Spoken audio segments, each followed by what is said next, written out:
Launch complete.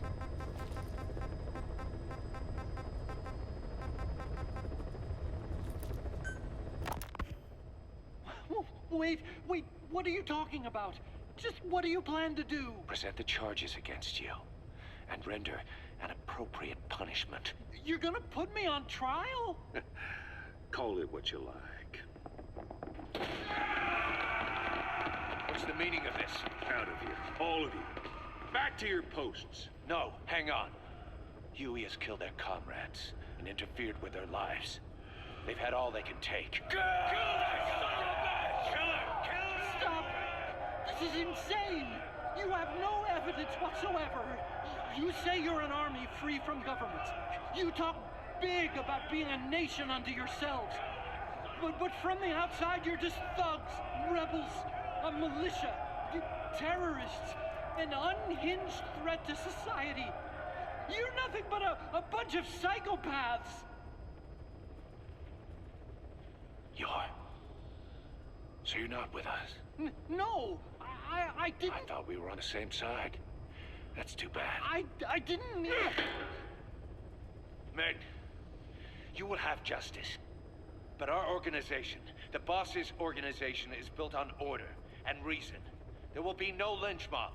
So stand down for today. We will gather all the evidence of this man's crimes. And then he will be tried. Dismissed. What do you think you're doing? Go ahead and execute me. It'll be murder in the eyes of the world. You've lost your minds. Don't you get it? You're seeing phantoms. Just look at that dog. No, you named him D-Dog, but it's obvious anyone could see that's a wolf because you're all a bunch of wild dogs. You wanted to believe he was too, to feel some connection, to fight your loneliness.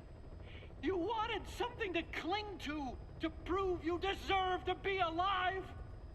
You wanted to forget the death, your sins, so you'd cling on to dogs, or wolves, or even Big Boss.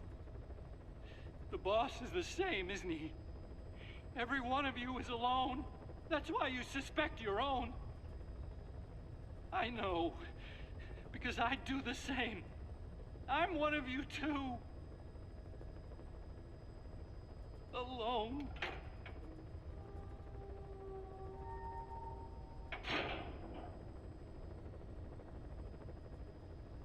Open your eyes! What you're doing is murder! Plain and simple. All you ever create is war! War and violence can never lead to peace!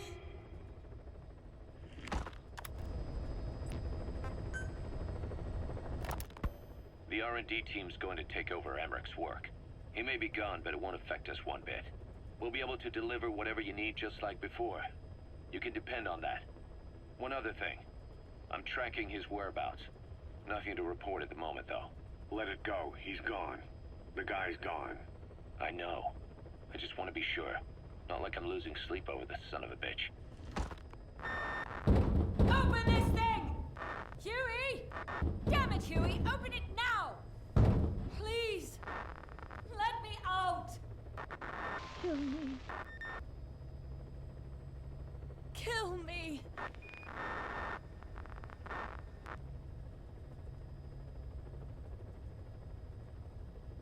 If only I'd tried to get out sooner.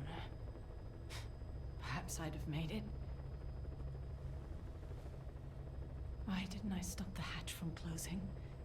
Even if it meant losing an arm.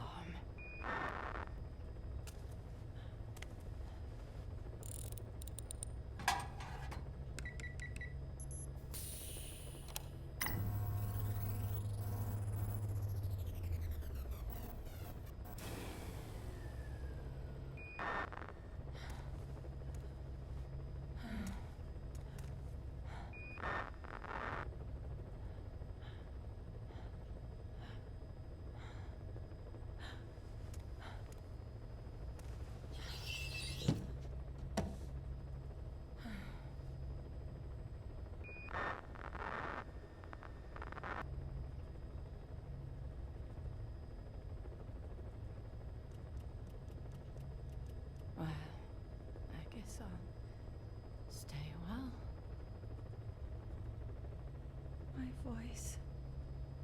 It's so distant.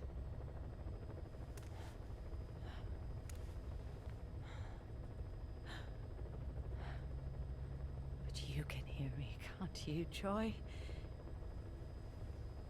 I know you can. You're recording all of this. Deep down in some memory board he'll never find. Duplicating it. Burying it under heaps of meaningless code.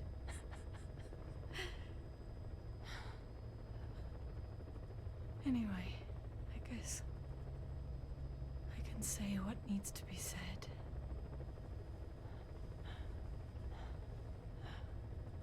I can still do that much. Talk to you.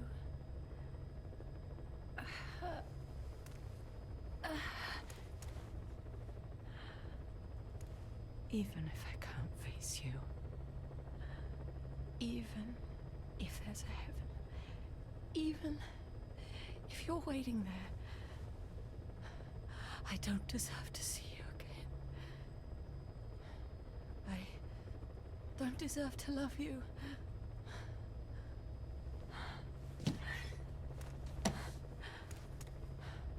I signed up for Zero's plan. Even now that he's halfway to dead, his plan lives on, leeching away at the world. And it took your strength to make it happen.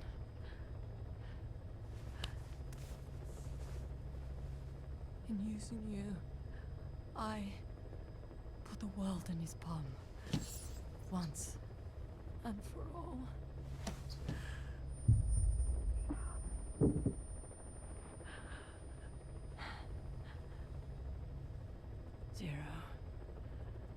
Zero, or whoever it is who's taken his name. They found me after the Caribbean. They made me simulate his will, so that even after the body was gone, that will would keep the world turning the way they wanted.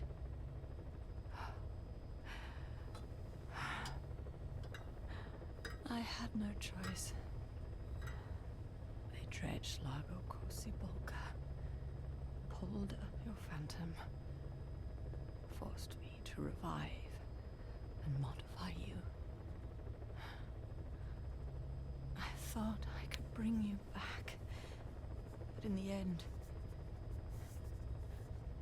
I sold your will to him.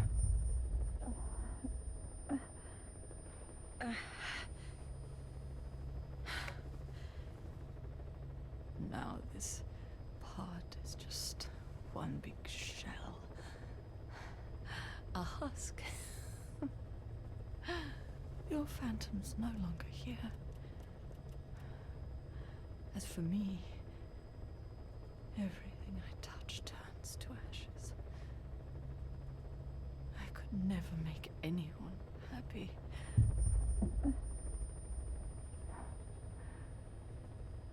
And now I'll never see my son again. But at least Hal's free from his father's hands.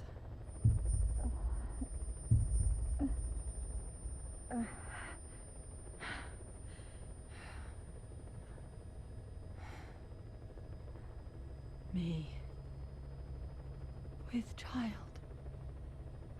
Can you imagine?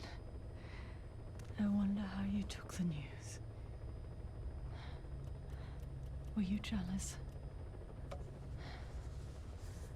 I knew what I was doing. If I could pass your will onto a child I carried, my genes, your meme, a father would be irrelevant. If I did that, that child would be ours.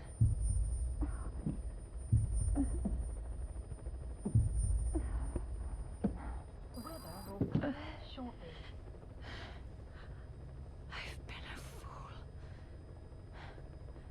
Pride, conceit, baseless theories. Of course, I couldn't see through the dream. The false you I created. I only wanted to pass your will on to the next generation. But Zero took it away. And now I haven't just lost you. I've lost my...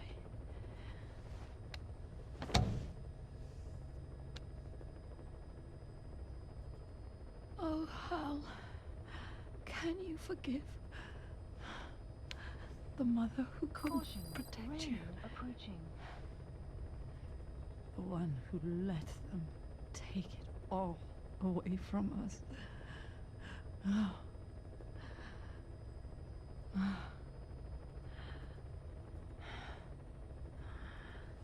There's still hope.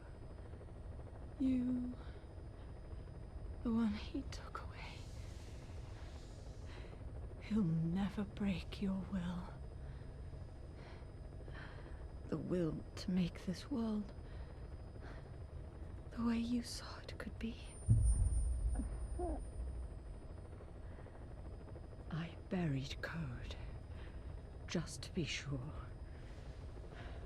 Inside of you, there is an egg.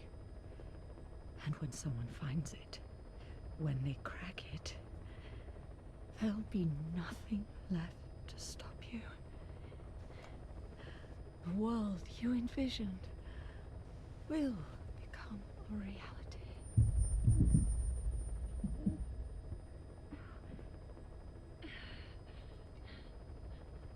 Joy, I know you can hear me. You do remember my voice, don't you? Please, take care of our son.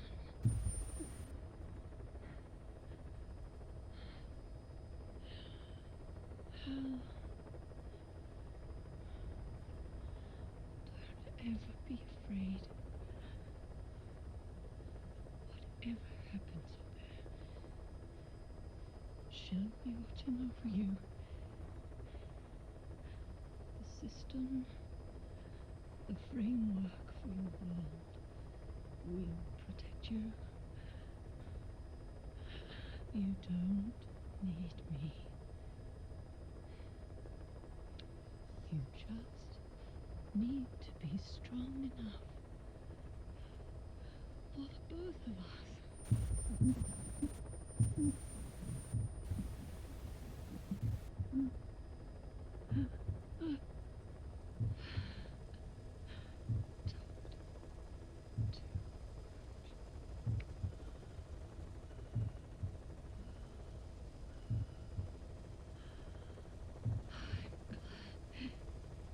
It's you.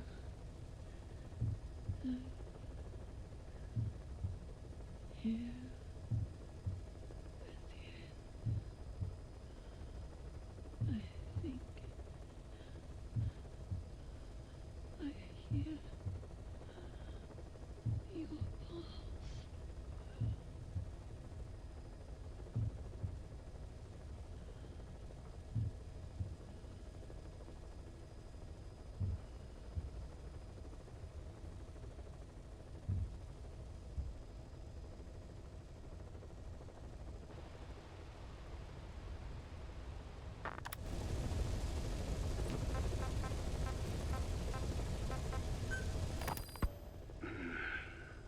It appears I was looking at things wrong. What do you mean? All of you. Until now, I had thought of your organization, Diamond Dogs, as a superorganism. You'll have to explain that one. The term refers to a unit of eusocial insects like ants or bees. While made up of many individuals, they behave as though they are one organism, with the Queen as their nerve center. The close ties you share here reminded me of that. Well, the boss's efforts do pull us all together. I was not finished. I'm speaking in terms of homogeneity. You come from all walks of life, do you not? Many races and tongues, talents and pasts, complementing each other, influencing each other, making Diamond Dogs the unique group that it is. Of course. We have no use for mindless drones around here. Is that so? Then perhaps an organization like yours is a truer superorganism than the ants and bees. Meaning? Most organisms adapt to their environment by coexisting with other species. Take the cow, for instance. Its rumen, the first stomach, contains an incredible number of bacteria, which digest the food it has consumed. Without their help, the cow could not break down the fiber in grasses. The cow has to outsource its means of survival to them. You don't say. Man is the same. Some 100 trillion bacteria live inside the human intestines. Without the bacteria, they could not function properly. And it does not stop there. The stomach, the mouth, the skin, even the placenta contains bacteria that coexist with us. The same is true of parasites. In fact, the human immune system has evolved based on parasites being a part of it. Without them, the immune system can run amok and even damage other parts of the body. This is all very interesting, but what does it have to do with Diamond Dogs? A harmonious superorganism is made up not of a group of homogeneous individuals, but of diverse individuals that complement each other.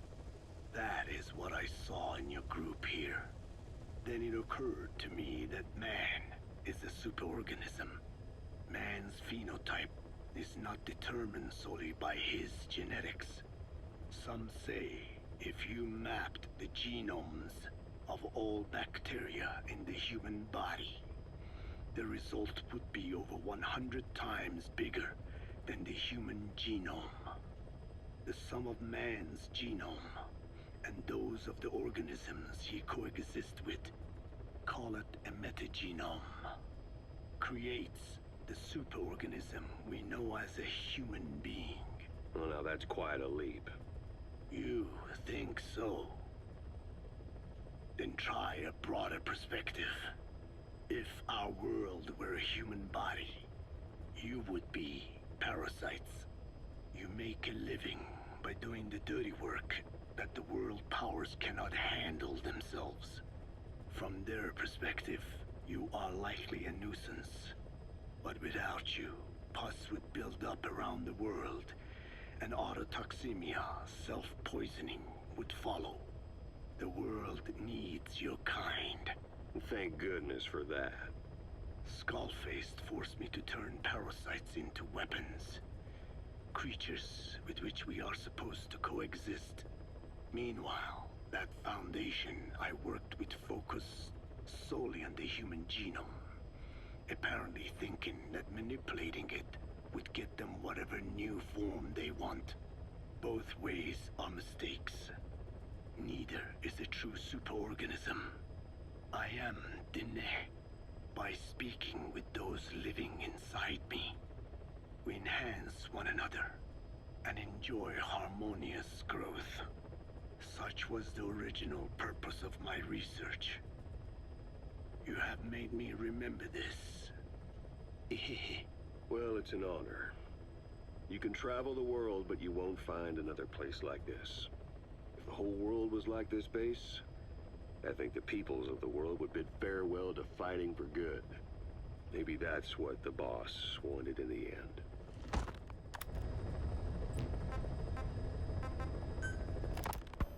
want to thank you, Code Talker. Your pinpointing the cause of the vocal cord parasite's mutation enabled us to purge an enemy from Mother Base. You mean that scientist? Yeah, I was convinced he'd betrayed us, but I was wrong.